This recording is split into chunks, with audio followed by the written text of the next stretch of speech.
예, 김대기 선생입니다. 자, 오늘은 경기체가 가운데서 한림별곡이라고 하는 글을 같이 공부해 보도록 하겠습니다. 자, 경기체가라고 하는 장르 자체도 조금 생소한 감이 없지 않아 있죠. 고려 말엽에 신진 4대 부들에 의해서 만들어진 기종 문학 중에 하나가 경기체가라고 부르는 것인데요.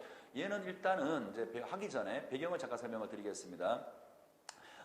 이전에 고려는 건문세족, 그러니까 쉽게 말해서 아버지로부터 이렇게 간직을 세습받는 사람들이 간직에 있었던 모양인데요.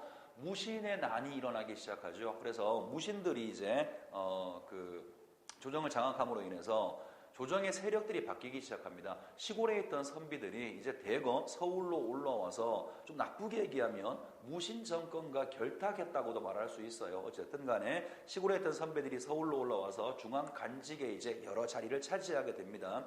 이 사람들은 당시로서는 새로운 학문, 유학의 바탕을 두고 있는 학자들이었거든요. 이 사람들을 신진 사대부라고 부르는 것으로 알고 있습니다. 자, 그분들이 경기체가의 창작 주체라고 보시면 돼요. 그러니까 이 사람들은 주로 이 글을 통해서 무엇을 보여주는 거냐면 자신들의 학식이라든가 이전 건문세족과는 다르게 우리들이 얼마나 풍류를 잘 즐기는지, 우리가 그전의 사람들에 비해서 얼마나 글을 잘 쓰는지, 얼마나 많은 독서를 했는지 그러한 자부심을 보여주는 글을 지금 보시는 경기체가라고 우리가 알려져 있습니다. 자, 이거는 교술문학이에요.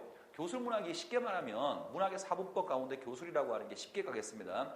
사실의 바탕을 두고 쓰고 있는 글이라고 보시면 돼요. 물론 완전한 사실만 쓴다면 실용문이 되겠죠. 논설문이나 설명문처럼 실용문이 되겠습니다만 이 글은 사실의 바탕을 두고 거기에 바탕을 둔 자신의 정서를 표현하는 글들을 우리가 보통 교술문학이라고 부르거든요. 자, 이전에 시라든가 소설이라든가 극문학 같은 것들, 걔들은 기본적으로 허구의 바탕을 두는 거죠. 그런데 지금 보시는 이 글은 교술문학이라고 부르는 이유가 사실의 바탕을, 객관적 사실의 바탕을 두고 자신의 정서를 표현하기 때문에 장르적으로는 교술문학 속에 포함된다라고 얘기하기도 합니다. 자, 총 8장으로 구성되어 있어요. 분연체고요. 마치 고려가요 같죠. 분연체로 구성이 되어 있고 총 8장으로 구성되어 있는데 아마 여러분들이 1장부터 8장까지 모든 장을 공부하는 건 조금 낭비라고 생각합니다. 그게 좀 어렵기도 하고요. 교과서에 제가 여러 교과서를 봤습니다만 1장부터 8장까지 전부 다 나와 있는 거 본 적 없고요. 문제집이나 혹은 모의고사 같은 데 가끔 나오는 경우가 있지만 그 경우에도 1장, 2장, 8장을 제외하고 나머지 장이 나오는 경우를 거의 본 적이 없기 때문에 오늘도 마찬가지로 강의는 1장, 2장, 8장만 가지고 강의를 진행하도록 하겠습니다. 자, 우선 시작하기 전에 이 글이 언제 쓰여진 거다? 고려 말엽에 쓰여진 거다. 누가 썼느냐? 신진 사대부들, 한림 제유들이 공동 창작한 거다. 문학의 갈래 가운데서는 사실의 바탕을 두고 있는 교술문학적 갈래에 포함되는 거다. 일단 먼저 기본 전제를 말씀을 드렸고요. 자, 그러면 1장부터 시작을 해볼 텐데요. 자, 이 글은 두 부분으로 나누어서 설명을 합니다. 앞부분을 전대절이라고 하고요. 뒷부분을 후소절이라고 하는데 각 장마다 6줄로 되어 있죠. 6줄로 되어 있는데 앞에 4줄을 전대절이라고 부르고요. 뒤에 2줄을 후소절이라고 부릅니다. 자, 보시면 전대절의 제일 마지막에 경기 어떠하니 있고 그 모습이 어떠합니까? 마치 후렴구처럼 반복되는 말이 있어요. 그래서 장르 명칭이 경기체가라고 하는 것도 아마 여기에서 이름을 붙인 게 아닌가 싶습니다. 경기 어떠하리 있고 그 부분 때문에 장르 명칭이 만들어진 거고요. 여러분들이 지금 보시는 한림별곡은 경기체가 가운데 첫 번째 작품입니다. 경기체가의 효시라고 하죠. 자, 이거 말고도 뭐 죽계별곡이라든가 아니면 뭐 관동별곡, 가사 관동별곡 말고 경기체가 관동별곡이 있습니다만 되지기 어렵습니다. 여러분이 아마 수험생활 하시면서 그 2개의 작품을 볼 일은 아마 없을 것 같고요. 경기체가는 지금 하시는 이것만 잘 알아두시면 큰 문제는 없어 보입니다. 자, 일단 먼저 한번 선생님이 읽은 다음에 부연 설명을 하겠습니다. 전대절 4줄부터 먼저 읽어보죠. 한자가 굉장히 많습니다. 원순문 인노시 공로사륙 이정은 진한림 쌍운 주필 흉기 대책 양군경이 양경시부 위 시장 경기 어떠하니 있고 여기까지가 전대절 한 단락입니다. 자, 어떻게 구성되어 있냐면 운율부터 먼저 볼게요. 선생님 읽었을 때 원순문 인노시 공로사륙 1, 2, 3, 1, 2, 3, 1, 2, 3를 읽었죠. 마치 고려가요처럼 3음보로 구성이 되어 있고요. 그 다음 음수율 글자 수도 가만히 보시면 세 글자, 세 글자, 네 글자, 세 글자, 세 글자, 네 글자 3, 3, 4조로 끝내주게 맞추고 있습니다. 자, 운율은 3음보이고 음수율은 3, 3, 4조를 따르고 있다. 일단 먼저 먼저 알아두시고요. 자, 앞에 한자가 굉장히 많은데 이걸 전부 다 외우는 건 별 의미가 없어 보이고요. 이게 어떻게 구성되어 있는지를 먼저 아시면 됩니다. 첫 번째 장이니까 선생님이 아는 척하면서 설명을 해볼게요. 자, 일단 첫 번째 보시면 원순문이라고 되어 있죠. 유원순이라는 사람의 문장을 얘기합니다. 사람 이름이 나오고 그 사람이 잘 썼던 글의 종류를 얘기한 거예요. 유원순의 문장. 자, 그 다음에 인노시 박일로의 시를 얘기하는 거예요. 박일로의 시. 그 다음에 공로사륙, 이공로의 사륙변려문이라고 하는 글의 형식이 있는 모양입니다. 이공로의 사륙변려문. 이정은 진할림의 쌍운주필, 쌍으로 된 운을 맞춰서 빨리 쓰는 거를 쌍운주필이라고 하는 모양인데요. 뭔지 알 필요 없고요. 아, 글의 종류, 글의 형식이구나라고 이해하시면 될 것 같아요. 자, 그 다음 춘기대책, 유춘기의 대책문, 그 다음에 민강균의 경서해석, 경의, 양경시부는 김양경의 시와 부라는 뜻입니다. 자, 몇 사람 나왔나요? 8사람이죠. 중요하진 않습니다만 심심풀이를 한번 세봅시다. 첫 번째가 유원순, 박일로, 그 다음 이공로, 이정은, 진할림, 그 다음에 유춘기, 그 다음에 민강균, 그 다음에 김양경이죠. 8명이죠. 그래서 아마 추측컨대 이 8사람이 한림별곡의 창작자, 공동 창작자가 아닐까라고 얘기하기도 합니다. 여기까지는 별로 중요하지 않은 얘기. 자, 이제 지금부터 중요한 얘기합니다. 이 세 줄이 이건 유원순이야, 이거는 박일로야, 몰라도 상관없어요. 이거는 부야, 이거는 뭐 쌍운주필이야, 쌍운주필은 뭐야, 몰라도 1도 상관없습니다. 그딴 거 쓸데없는 거 외우지 마시고, 자, 뭐를 알면 되냐 하면 이 세 줄은 사실의 나열이에요.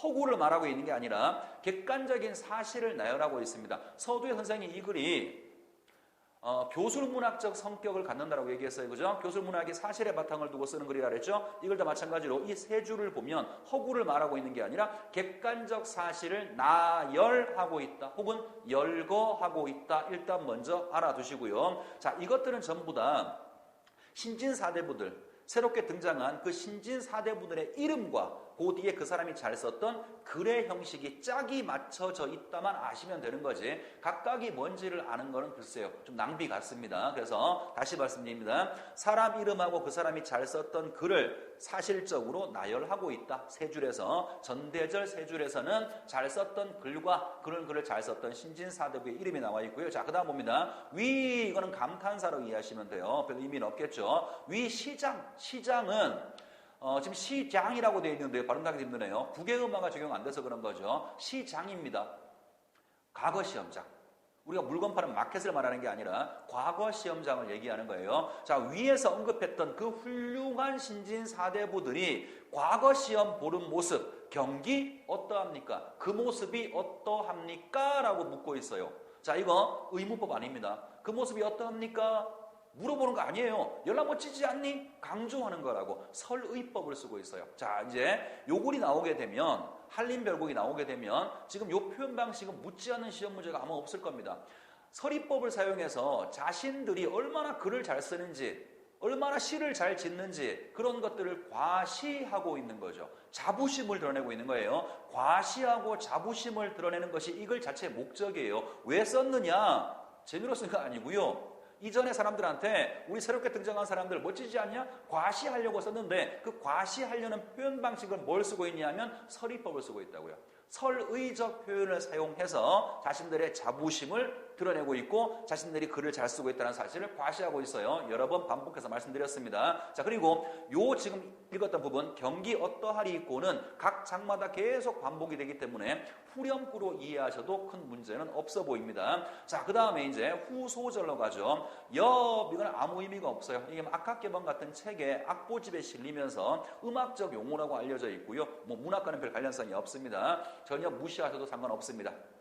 자, 금학사의 옥순문생, 금학사의 옥순문생. 자, 금학사가 금의라는 사람을 얘기하는 건데요. 쉽게 갑시다. 과거 시험을 봐가지고 관리들이 이렇게 뽑던 사람이에요. 다시 말하면 이러한 훌륭한 신진사대부들을 관직에 등용시켰던 사람이죠. 그러니까 금학사의 옥순문생이라고 하는 것은 이 금학사가 뽑은 옥 같은 훌륭한 문화생, 훌륭한 신진사대부들, 그래놓고 마지막 보시면 위 또 감탄사 날조차 몇 분이 있고 나를 포함해서 이 글을 쓴 나를 포함해서 몇 명이나 있습니까? 몰라서 물은 것 같아요? 아니에요. 열나 많다라고 하는 것을 강조하는 겁니다. 그래서 마찬가지로 설의적 표현을 사용해서 자부심과 자신들의 모습을 과시하고 있다. 자, 일단 1장의 내용은 선생님이 지금 시와 부라고 얘기를 했죠. 그죠? 각각의 장이 1장부터 7장까지 가는 동안 거의 똑같은 형식을 취해요.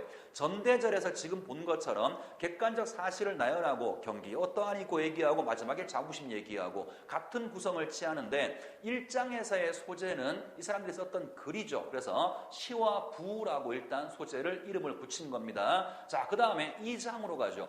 2장도 사실은 소재만 바뀔 뿐이지 지금 했던 설명과 별반 다를 바는 없습니다. 일단 한번 읽어볼게요. 1장은 아까 1장의 첫 부분 전대절에서는 사람 이름하고 그 사람이 잘 썼던 글의 종류가 나열되어 있었죠. 2장은 뭐가 나오냐면 이 신진 사대부들이 읽었던 책의 이름들이 쫙 나열되어 있어요.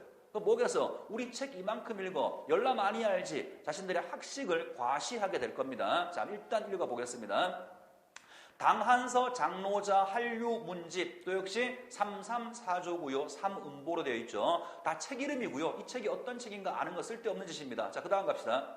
이두집, 난대집, 백낙천집 다 마찬가지로 책 이름을 얘기하는 거고요. 모시상서, 주역, 춘추, 주대, 레기까지 나와 있죠. 그죠? 여기까지 객관적 사실의 나열.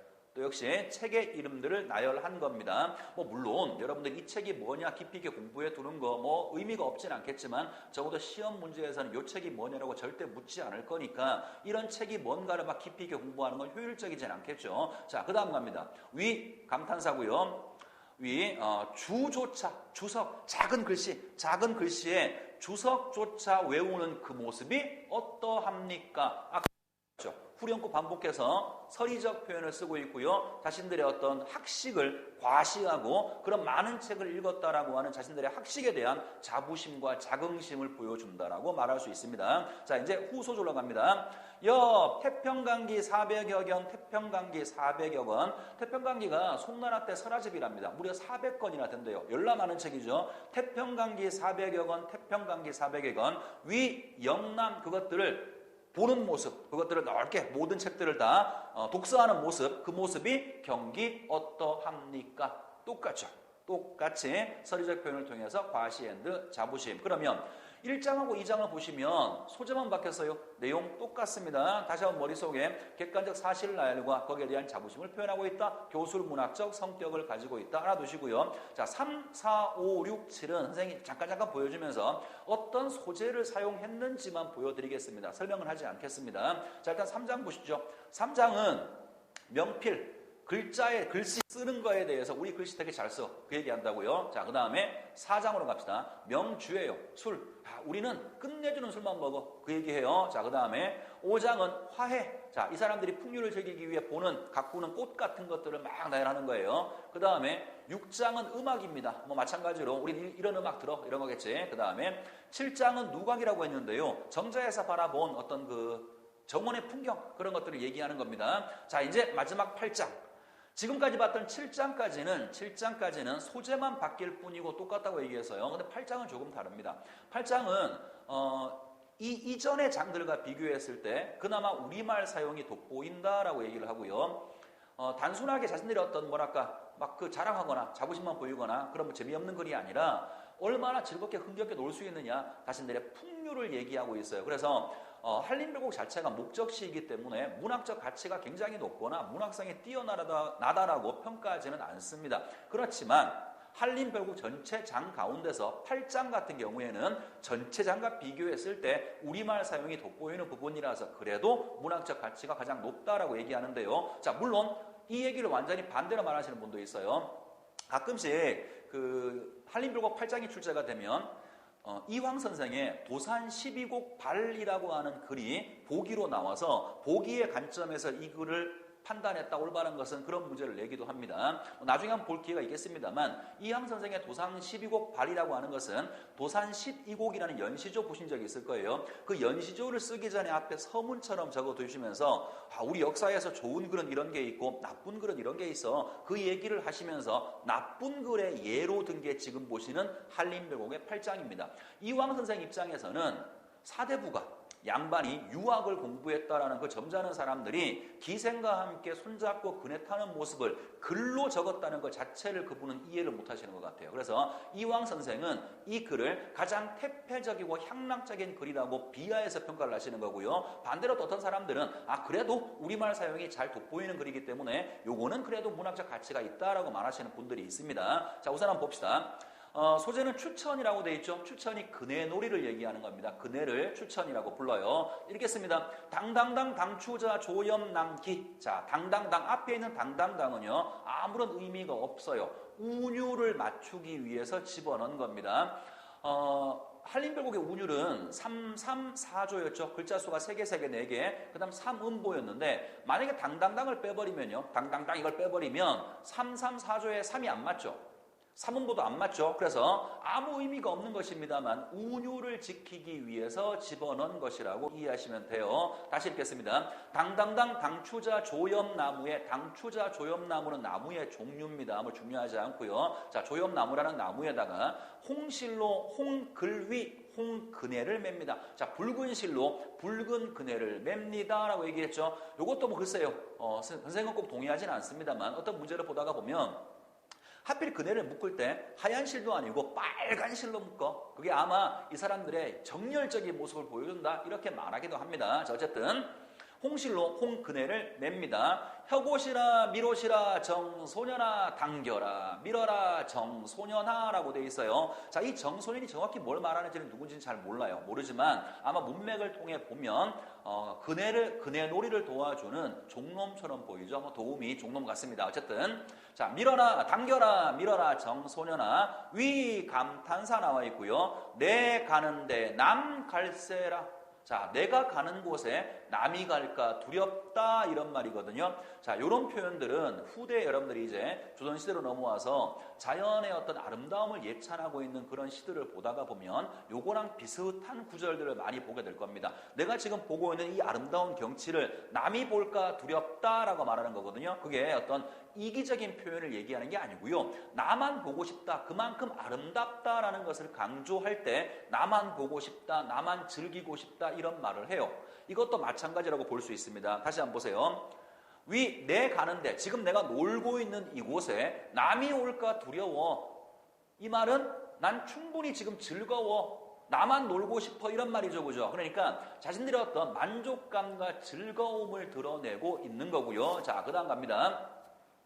옆 의미 없는 거고요. 사곡섬섬 쌍수길에 사곡섬섬 쌍수길에 자, 사곡섬섬은요. 옥을 깎아 만든 것 같은 두 손 이런 말이에요. 사곡섬섬 쌍수라는 말은 옥을 깎아 만든 것 같은 아름다운 두 손 이런 말이고요. 자, 그 다음 갑니다. 위 감탄사고요. 후수 동유 경기 어떠합니까? 후수 동유는 손을 마주 잡고 노는 모습이라는 뜻이에요. 그러면 이 그네에 상상을 해봅시다. 남자 둘이 올라가가지고 손을 마주 잡고 놀고 있으면 이상하잖아요. 그죠? 그럼 그림이 안 나오죠? 아마 이건 기생하고 같이 사대부가 그네를 타면서 풍류를 즐기는 모습을 얘기하고 있는 것처럼 보입니다. 그러면서 그 모습이 어떠합니까? 우리 노는 모습 끝내주지 않냐? 우리 클럽에서 이렇게 기생들하고 그네 타고 있어. 끝내주지? 또 역시 서리법을 사용해서 자신들의 풍류를 과시하고 자부심을 드러낸 거예요. 물론 이황 선생처럼 나쁘게 본다 그러면 이거는 남녀 상렬지사와 다를 바가 없다라는 거죠. 사대부의 글에 어떻게 기생하고 손잡고 클럽에서 노는 모습을 표현할 수가 있는가? 이황 선생은 이걸 굉장히 태폐적인 글로 봅니다만 또 좋게 보는 관점에서는 우리말 잘 사용해가지고 그 당시 사대부들의 풍류를 드러내고 있다는 점에서는 의미가 있지 않느냐 그렇게 평가를 하기도 해요. 어쨌든 설명 자체는 지금 마지막 봤던 8년 같은 경우에는 그네놀이 추천이 나와 있는 거고 그네놀이를 통한 양반들의 풍류를 과시하고 있다라고 보시면 돼요. 자, 일단 전체를 다 보기는 했습니다. 머릿속에 꼭 남아있으면 좋겠는 게 뭐냐면 자, 교술 문학으로서의 성격, 사실을 나열한 다음에 자신들의 정서를 표현하고 있다. 그 다음에 표현 방식도 여러 가지 있습니다만 나열, 쭉 배열하는 거, 열거하고 서리법이 가장 눈에 띄죠. 뭐 반복도 있고 여러 가지가 있습니다만 가장 눈에 띄는 것은 열거법하고 서리법이 가장 눈에 띄고 자, 그러한 서리법이 무엇을 드러내기 위한 거냐? 자신들의 모습을 과시하고 자신들의 모습에 대한 자부심을 표현하기 위해 강조하기 위해 사용된 것이다. 그까지는 일단 무조건 알아두시고 그 다음에 운율도 삼음보고 334조의 정형률을 가진다. 이것도 일단 머릿속에 꼭 넣어두시면 좋겠습니다. 자, 이제 마지막 핵심 정리 간단하게 보고요. 오늘 강의를 짧게 마무리 짓겠습니다. 자, 연대는 고려 고종 때라고 되어 있어요. 고려가 거의 이제 뭐 끝을 향해 달려갈 때죠. 그래서 여기 지금 등장한 신진 사대부란 분들이 나중에 이제 이성계 일파랑